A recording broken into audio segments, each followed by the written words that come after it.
Hi everyone, welcome to Vedic Astrology Study Podcast. Through this medium, I cover a breadth of some basic principles and analysis of the beautiful ancient science of Jyotish, gifted to humanity by wise ancient seers of India. Typically, there are playlists of different kinds with case studies to have a practical grounding of those principles. In this series, which will become a part of the Panchanga playlist, I am covering the science of Muhurta, or the timing of events, activities, dietary control, tuning your attitude to any given day of the month, since this is a lunar calendar. As per Vedic astrology, the human being should regulate their daily activities in alignment with the lunar cycle and the corresponding tithi of the day. You might say this is the beginning of the use of science of Jyotish consciously, with awareness and in full view of self and this space-time reality we find ourselves in. Since this deals with your everyday cycle of energies that each of us deals with on a daily basis, it's a good beginning point to start Jyotish with Panchanga study first, before you get to the charts part. If you do not know what your current tithi is, where you are on the planet, you can download the Jyotish app, which is indicated on the slide with its logo on Android or iPhone store. Download it, set its location to wherever you are on the planet. Then click on Muhurta and Panchanga part as is shown on the slide, and it will tell you the current Panchanga aspects, the Tithi, the Vara, the Karana, Yoga and Nakshatra, which is typically where moon is transiting over. Then use these series as a study material to guide your daily activities, diet, attitude for any given day. The way I shall cover each tithi here begins with the element and deity, followed by the energy of the day, what to do, what to avoid, suggested mindset, elementary, dietary consideration, and the content is covered both for Shukla Paksha and Krishna Paksha tithis.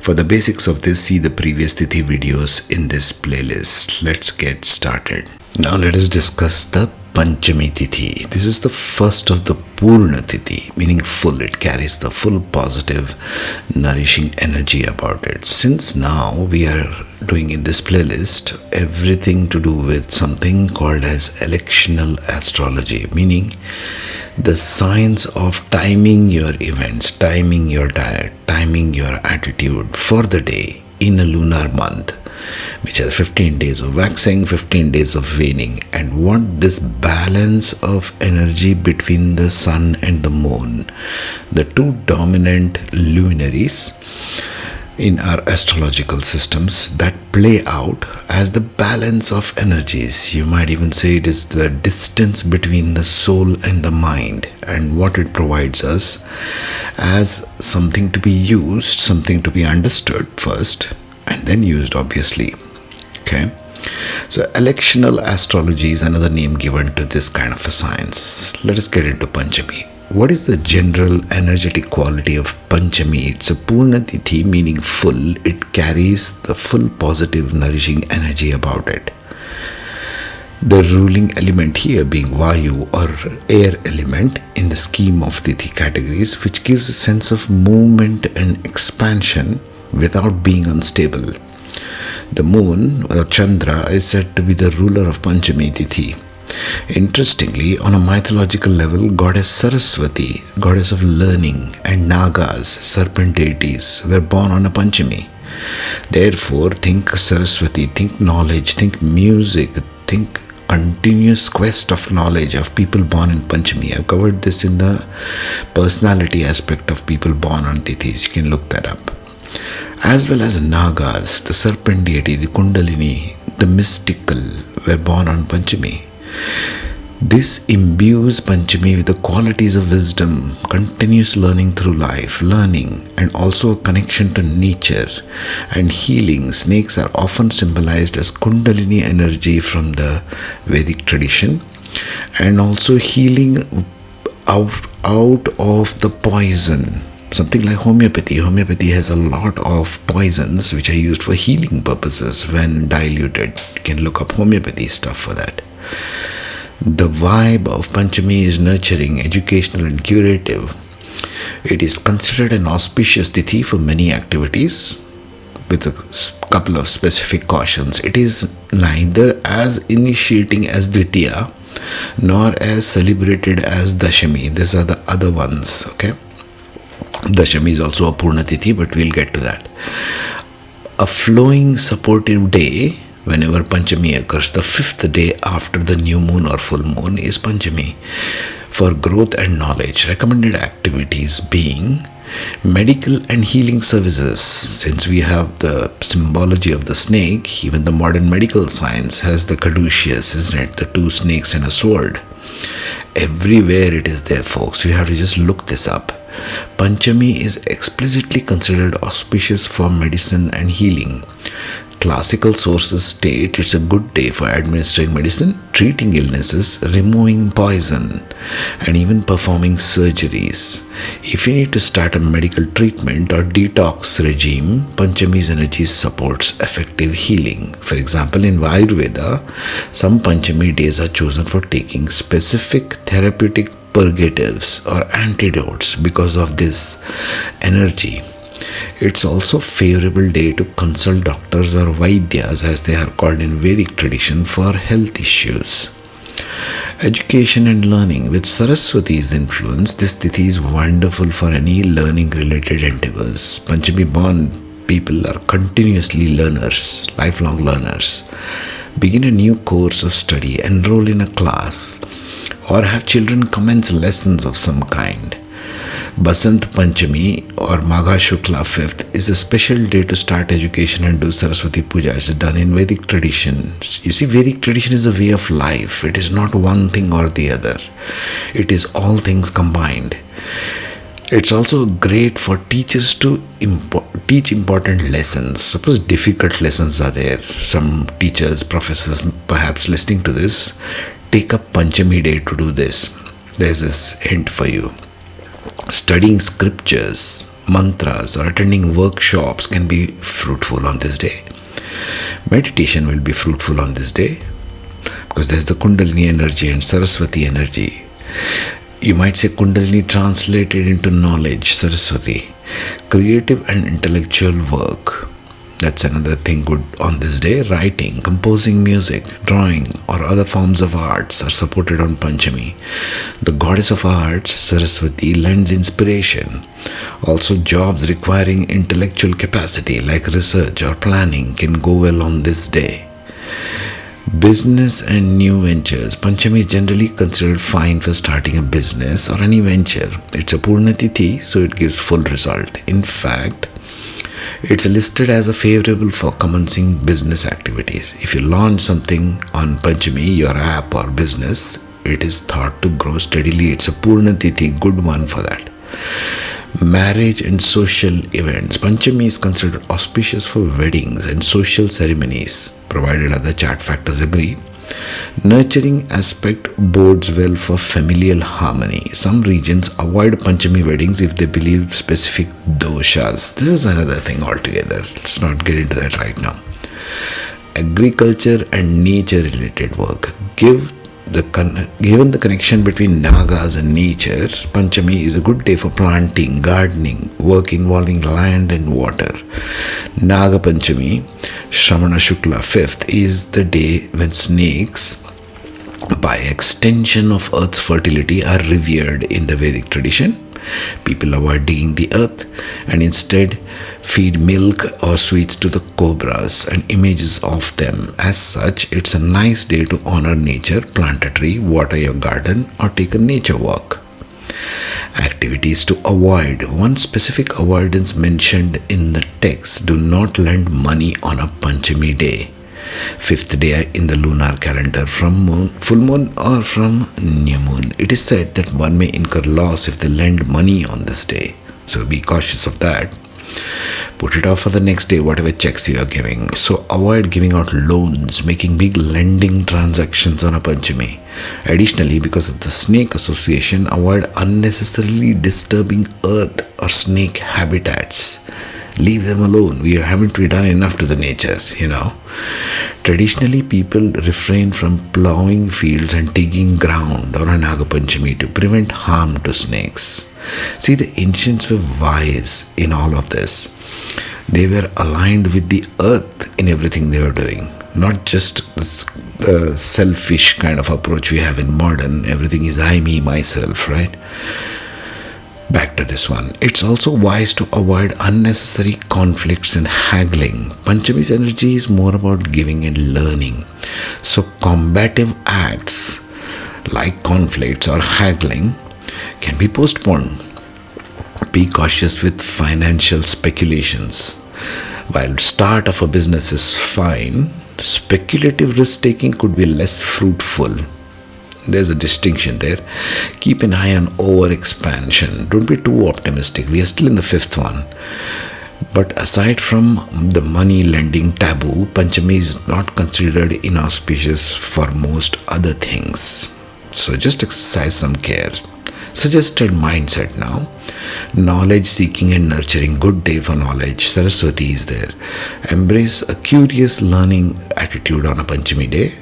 As Saraswati is connected, approach tasks with wisdom and creativity. Both are Saraswati. Wisdom with creativity is Saraswati. Even for musicians, it's a great day for artists who are into music because Saraswati is the goddess of music. It's a great day to be a student of life. Remain humble and open to new information. If you're dealing with conflict, use knowledge, communication, and ask Goddess for showing you the way. Don't ask your mind. It's full of most of the garbage inherited from the civilization. Just ask the Goddess. Show gratitude and respect for nature and tradition, for example.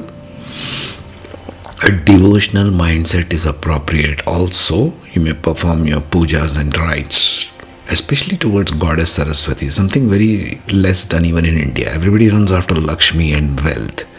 Saraswati is ignored. Well, you need wealth, you need creativity, that's what gives you joy. So look at that part. Knowledge. Also practice generosity and trust. Purna Tithis encourage sharing. All the Purna Tithis, we shall see more of this. Perhaps teach someone something new. Help someone in need of guidance, not necessarily wealth. However, temper generosity and wisdom. Remember not to lend money. Mindfulness is the key, since Panchami can involve dealing with poisons, literal or metaphorical. Maintain clarity and calm. If you encounter negativity, think of it as poison to be carefully handled rather than go with an aggressive posturing. Respond with knowledge rather than panic or anger. This mental posture makes most of Panchami's healing potential. Diet, considering Ayurveda. Panchami is considered an excellent day for detoxification, the removal of poison of snakes, and balancing. If you have accumulated poisons or toxins in the body, you might address them today, taking the advice of Ayurvedic practitioners to administer right type of anti-toxic therapies or blood purification herbs. You can support this day by eating a diet that is light and cleansing. Emphasize bitter and astringent flavors which remove toxins. Leafy vegetables like spinach, fenugreek, bitter gourd, neem or karela. Karela means bitter gourd. In small quantities with turmeric. These are natural antidotes in the body. If you have known imbalance like pitta issues, vata, pitta, kapha are three energies that Ayurveda deals with, you can look that up. Consider a mild khichdi. One of my favorite dishes. It's rice and lentils cooked together is khichdi for a day. Simple moong dal khichdi, rice porridge and spices can be easy on digestion and cleansing. There's a lady I know of who's been eating khichdi systematically every single night for the last 30 years as dinner, and she has no health issues. Imagine that.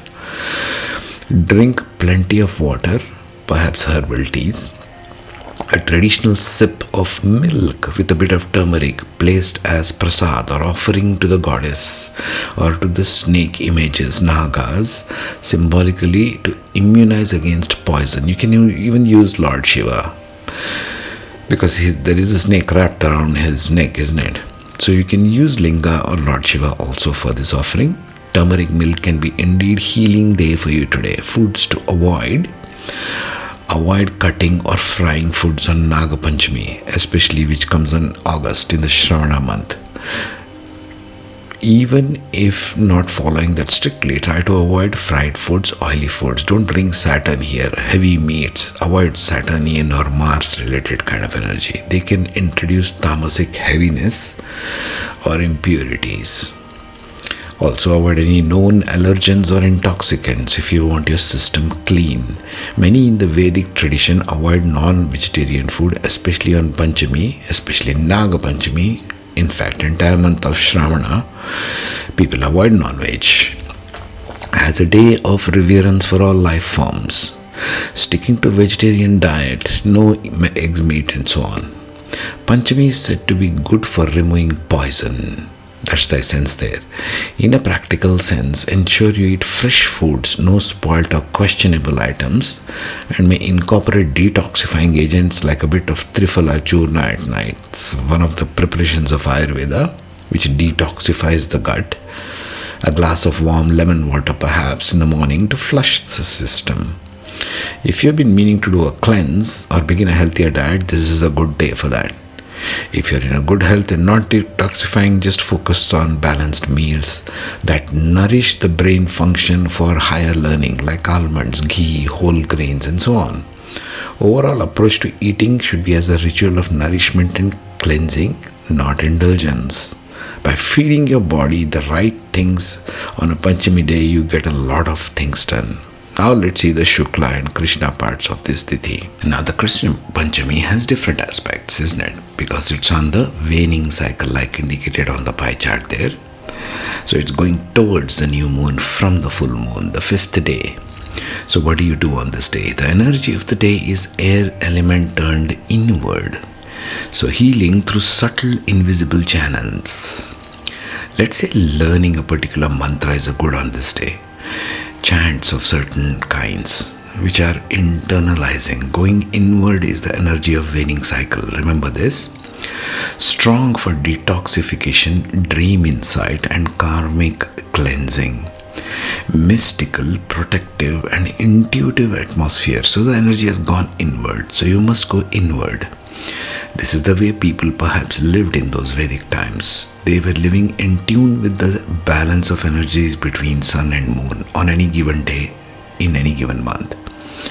So what to do on Krishna Panchami? Cleansing rituals, light fasting or Ayurvedic detox are good on this day. Dream journaling, meditation or inner work are also good on this day. Ancestral offerings. Once again, we ignore the ancestral power that each one of us has. Doesn't matter which culture you're born in. You're born into a body which has got the lineage of DNA of your ancestors and all their life lessons. And there's a whole lot there which I haven't covered yet. We can speak of it astrologically later. Rituals to remove poison, literal or symbolic, like we spoke of in generalities. Subtle guidance, counseling and intuitive practices are also good on this day. What to avoid? Emotional suppression or ignoring inner messages. We always get subtle signs, intuitive messages. Don't ignore them. At least journal them if you are that absent-minded. Overindulgence in food, luxury or negative environments. Remember the Goddess Saraswati. This is a higher dimension of feminine, soft learning and wisdom. So it's not necessarily going outward and getting stuff done. It is for your well-being and what you cultivate as your Mercury, Jupiter and so on. Okay? Don't start heavy projects that need outward energy. Suggested mindset. Introspective, intuitive and patient. Something which we have forgotten in this day of shorts and Instagram. Embrace subtle guidance, listen to dreams and inner symbols. Trust intuitive insights, let them heal from within. Diet. Recommended diet. Light sattvic meals like fruits, herbal teas, simple grains. Mild bitters like neem turmeric to aid detox. Neem tree and neem plant is extensively used in Ayurveda for detox purposes, but use this with caution. Neem is very pitta in nature, so you have to use this under the guidance of an Ayurvedic physician, not just take it because it's there. Avoid heavy dairy oily foods, and indulge in sweets that clog the subtle channels of energy movement. For Saraswati, you need to be clear on your inner channels. Maybe you might call it meridians like the Chinese use, or you may call it the nadis as told in Vedic tradition. You don't want to clog them. You want to leave them open. The sattvic energies allow for this to flow more easily. So you'll be wiser in learning. Your mind is more clear in learning. That's how it plays out. Next we shall be discussing Shashti, the warrior. Take care, be safe.